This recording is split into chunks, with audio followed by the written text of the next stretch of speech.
एक युवक ने विवाह के 2 साल बाद प्रदेश जाकर व्यापार करने की इच्छा पिता से कही। पिता ने स्वीकृति दी तो वह अपनी गर्भवती पत्नी को माँ बाप के जिम्मे छोड़कर व्यापार करने चला गया और फिर प्रदेश में मेहनत से बहुत धन कमाया और वह धनी सेठ बन गया।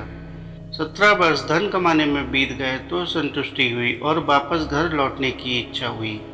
पत्नी को पत्र लिखकर आने की सूचना दी और जहाज में बैठ गया। उसे जहाज में एक व्यक्ति मिला जो दुखी मन से बैठा था। सेठ ने उसकी उदासी का कारण पूछा तो उसने बताया कि इस देश में ज्ञान की कोई कदर नहीं। मैं यहाँ ज्ञान के सूत्र बेचने आया था पर कोई लेने को तैयार नहीं।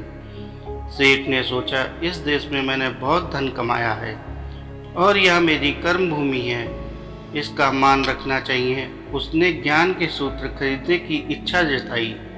उस व्यक्ति ने कहा, मेरे हर ज्ञान सूत्र की कीमत 500 स्वर्ण मुद्राएं हैं। सेठ को सौदा तो बहुत महंगा लगा था, लेकिन कर्म भूमि का मान रखने के लिए 500 मुद्राएं दे दी। व्यक्ति ने ज्ञान का पहला सूत्र दिया, कोई भी कार्य करने से पहले 2 मिनट रुककर सोच लेना। सेठ ने सूत्र अपनी किताब में लिख लिया। कई दिनों की यात्रा के बाद रात्रि के समय सेठ अपने नगर को पहुंचा। उसने सोचा, इतने साल बाद घर लौटा हूँ तो क्यों ना चुपके से बिना खबर दिए सीधे पत्नी के पास पहुंचकर उसे सरप्राइज कर दूं। घर के द्वारपालों को मौन रहने का इशारा करके सीधे अपनी पत्नी के कक्ष में गया तो वहां का नज़ारा देखकर उसके पांवों के नीचे की जमीन खिसक गई। पलंग पर उसकी पत्नी के साथ एक युवक सोया हुआ था। अत्यंत क्रोध में सोचने लगा कि मैं प्रदेश में भी इसकी चिंता करता रहा और ये यहाँ अन्य पुरुष के साथ, आज मैं दोनों को जिंदा नहीं छोड़ूंगा। क्रोध में तलवार निकाल ली। वार करने ही जा रहा था कि इतने में ही उसे 500 स्वर्ण मुद्राओं से प्राप्त ज्ञान सूत्र याद आ गया कि कोई भी कार्य करने से पहले 2 मिनट सोच लेना। सोचने के लिए रुका, तलवार पीछे खींची तो एक बर्तन से टकरा गई। बर्तन गिरा तो पत्नी की नींद खुल गई। जैसे ही उसकी नज़र अपने पति पर पड़ी, वह खुश हो गई और बोली, आपके बिना जीवन सूना सूना था। इंतजार में इतने वर्ष निकाले या मैं ही जानती हूँ। सेठ तो पलंग पर सोए पुरुष को देखकर क्रोधित था। पत्नी ने युवक को उठने के लिए कहा, बेटा उठ जाग, तेरे पिता आए हैं।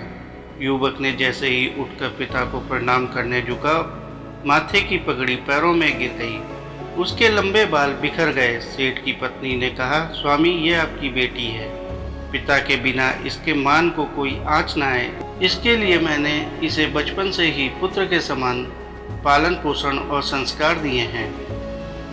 यह सुनकर सेठ की आंखों में अश्रुधारा बह निकली। पत्नी और बेटी को गले लगाकर सोचने लगा कि यदि आज मैंने उस ज्ञान सूत्र को नहीं अपनाया होता तो जल्दबाजी में कितना अनर्थ हो जाता।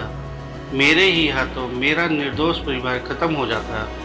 ज्ञान का यह सूत्र उस दिन मुझे बेहद महंगा लग रहा था, लेकिन ऐसे सूत्र के लिए तो 500 स्वर्ण मुद्राएं भी बहुत कम हैं, क्योंकि ज्ञान तो अनमोल है। दोस्तों, कहानी अच्छी लगी हो तो सेठ की तरह आप भी मुझे ज्ञान सूत्र के बदले स्वर्ण मुद्राएं भले ही मत दो, लेकिन लाइक करके अपने दोस्तों के साथ शेयर जरूर करें। कहानी कैसी थी एक बार कमेंट बॉक्स में ज़रूर बताएं और ऐसे ही इंटरेस्टिंग कहानी के लिए चैनल को लाइक करें, सब्सक्राइब करें। धन्यवाद।